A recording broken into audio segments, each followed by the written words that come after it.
I loved it because I could use my Appalachian instruments.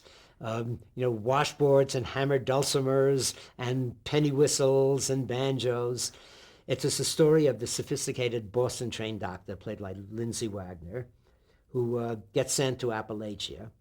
And she tries to cure the folks up in the hills there who are still using grannies, homeopathic doctors without training, but with a lot of medical wisdom. And the story was the clash between these two. Jane Wyman played the old granny, and it was wonderful. And it was right up my alley. It was in Appalachia, so the entire score was banjos and harmonicas and washboards. I loved it. What attracts you to the Appalachian sound?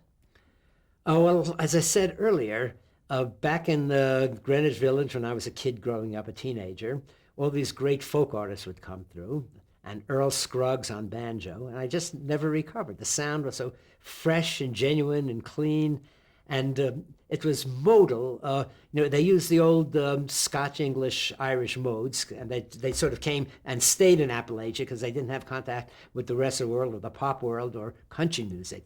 It stayed as it was in 15th, 16th, 17th century Europe with those old archaic modes, which I love. They're flatted sevenths and everything. It just was a fresh, exciting sound, and I still haven't recovered from it.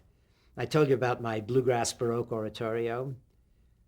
I wrote a piece, an original libretto, and I wrote it as a formal Bach oratorio, like the St. Matthew Passion, where the evangelist narrates the story and there's a chorus, and it's very formal.